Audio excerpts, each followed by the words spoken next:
नमस्कार, झारखंड समाचार में आप सबका स्वागत है। आइए जानते हैं सुबह से लेकर शाम तक की तमाम बड़ी खबरों को। इससे पहले चैनल को सब्सक्राइब नहीं किया है तो प्लीज चैनल को सब्सक्राइब कर बेल आइकन को प्रेस कर दीजिए ताकि खबरों का अपडेट आपको मिलता रहे।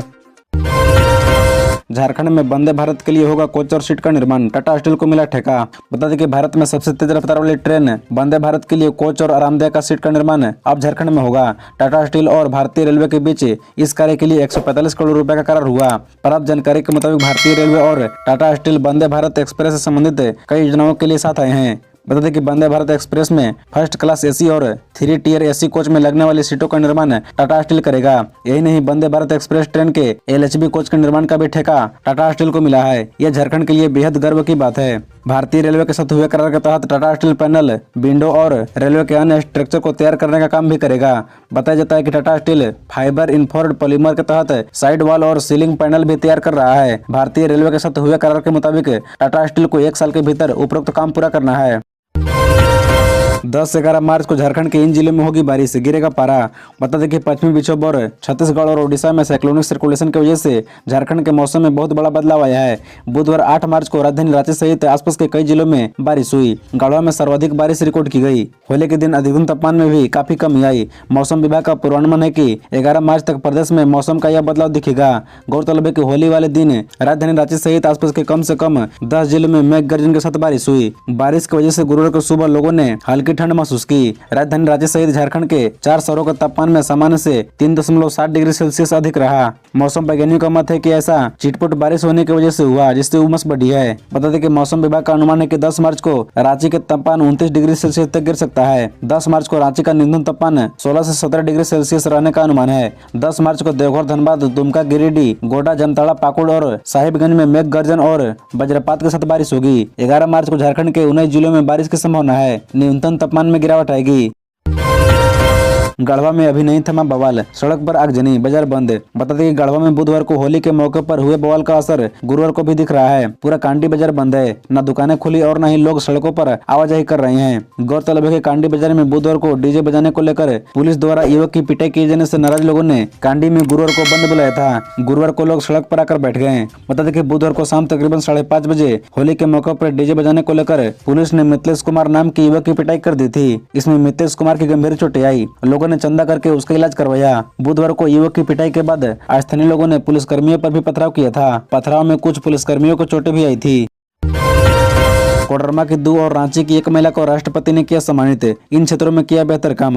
बता दें कि देश भर में कल अंतर्राष्ट्रीय महिला दिवस मनाया गया। इसी दौरान राष्ट्रपति द्रौपदी मुर्मू ने शनिवार को झारखंड की 3 महिलाओं को जलापूर्ति पाइपलाइनों के नेटवर्क को बनाए रखने, उनके गाँवों को प्लास्टिक मुक्त बनाने और पानी के संरक्षण के प्रयासों के लिए सम्मानित किया है। राष्ट्रपति से पुरस्कार प्राप्त करने वाली 3 महिलाओं में से 2 महिला कोडरमा जिले की है, वहीं 1 महिला रांची की है। बता दें कि इसमें कोडरमा के मरकचो प्रखंड के अरकोसा गाँव की पूजा देवी और कंझीटांड की पार्वती देवी और रांची के काका प्रखंड की पिटोरिया पंचायत के मुखिया मुन्नी देवी का नाम शामिल है। जल शक्ति मंत्रालय द्वारा आयोजित एक समारोह के दौरान और 8 मार्च को अंतर्राष्ट्रीय महिला दिवस को चिन्हित करने के लिए विज्ञान भवन नई दिल्ली में आयोजित एक समारोह के दौरान इन्हें सम्मानित किया गया। इसी बीच जल संरक्षण के प्रयासों के लिए सम्मानित पार्वती देवी ने कहा कि पानी के संरक्षण के लिए उनके सह ग्रामीणों की मदद से छोटे चेक डैम बनाए गए हैं। आगे उन्होंने कहा कि अभियान के बाद बारिश का पानी हमारे खेतों में जमा हो जाता है और पानी की बर्बादी नहीं होती है। मेरे गाँव के लोग अब इतने चिंतित और जागरूक हैं कि उन्होंने बाहर निकलने वाले पानी को इकट्ठा करने के लिए हैंडपंप और कुआं के पास गड्ढे बना दिए हैं ताकि पानी की बर्बादी न हो।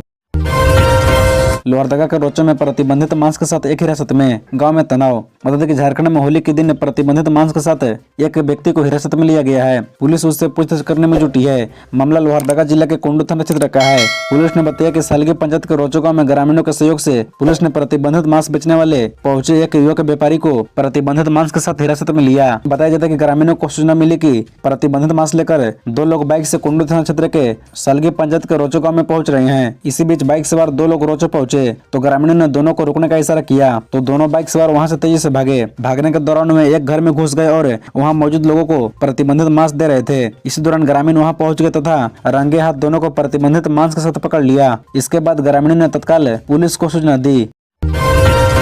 10 और 5 लाख के 2 इनामी नक्सली धराएं, बूढ़ा पहाड़ से भागे थे, पूछताछ जारी।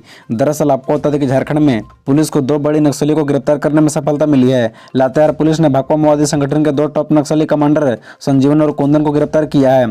पता चला कि दोनों नक्सली लातेहार, पलामू और चतरा के सीमावर्ती इलाके में भाकपा माओवादी संगठन का दस्ता तैयार कर लेवी वसूलने की प्लानिंग कर रहे थे। बता दें कि नक्सली संजीवन पर 10 लाख, वहीं कुंदन पर 5 लाख रुपए का इनाम घोषित है। बताया जाता है कि जब सितंबर 2022 में सुरक्षा बलों ने बूढ़ा पहाड़ में ऑपरेशन ऑक्टोपस शुरू किया था तो संजीवन और कुंदन वहां से भाग गए थे। तब 25 लाख इनामी टॉप नक्सली कमांडर नवीन कुमार भी अपने कुछ माओवादियों के साथ भाग गया था। 1.5 महीने पहले नवीन आत्मसमर्पण कर दिया। इसके बाद से लातेहार के मटलोंग में रहने वाले संजीवन और कुंदन पलामू, लातेहार और चतरा सहित आसपास के जिलों के सीमावर्ती इलाकों में माओवादी दस्ता तैयार कर रहे थे, संगठन का विस्तार करने का प्रयास कर रहे थे। होली के बाद पैतृक गांव पहुंचे मुख्यमंत्री, बाहा पर्व में शामिल होगा सीएम का पूरा परिवार, पारंपरिक रीति रिवाज से हुआ स्वागत।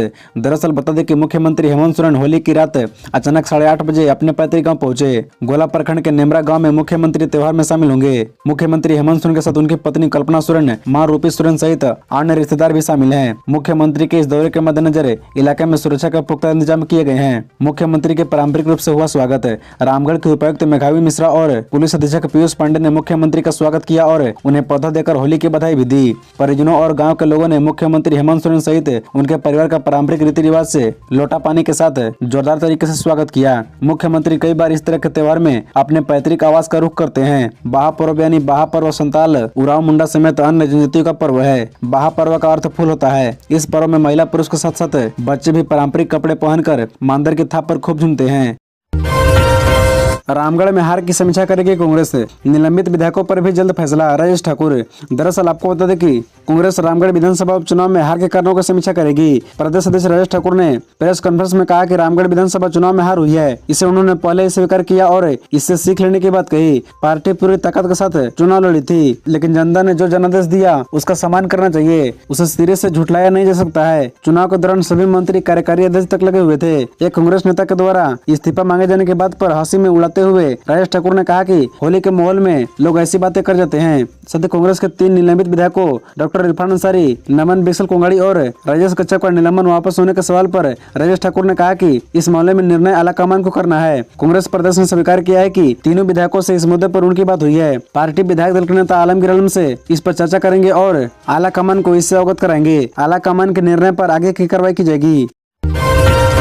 नई नियोजन नीति का फिर हो रहा विरोध, कल चलेगा ट्विटर अभियान। युवाओं का कहना है अपर फॉर ऑल नहीं चलेगा। बता दें कि युवाओं से राय लेकर बनाई गई नियोजन नीति का विभिन्न जिलों में युवा ही विरोध करना शुरू कर दिया है। युवाओं ने मुखर होकर कहा कि यह नियोजन नीति नहीं बल्कि छलवा है। पहले झारखंड के युवाओं के लिए नौकरी सुनिश्चित करने के लिए नियोजन नीति बनाने की बात कही। अब वो सारी शर्तों को हटा दी गई है जो राज्य के नौकरियों में यहाँ के युवाओं की सीट सुरक्षित करती थी। ऐसे में विरोध करना जरूरी हो गया है। सरकार के खिलाफ राज्य के विभिन्न जिलों में युवा कल ट्विटर अभियान चलाएंगे। इसका ग्राउंड तैयार कर लिया गया है। बता दें कि प्रतियोगिता परीक्षाओं की तैयारी करने वाले युवाओं ने कहा कि जिस नियोजन नीति को सरकार युवाओं के राय पर तैयार नियोजन नीति बना रही है वह उचित नहीं है। इस नियोजन नीति में ऐसी एक भी बात नहीं है जो युवाओं को राज्य में नौकरी सुनिश्चित करता हो। नियोजन नीति में राज्य से 10वीं 12वीं की पढ़ाई राज्य के संस्थान से किया हो उसे हटा दिया है। वहीं क्षेत्रीय और जनजातीय भाषा की जानकारी की अनिवार्यता भी हटा दिया। ऐसे में दूसरे राज्य के स्टूडेंट की एंट्री होगी। सरकार ने भाषा के पेपर में हिंदी, अंग्रेजी के साथ संस्कृत को भी जोड़ दिया है।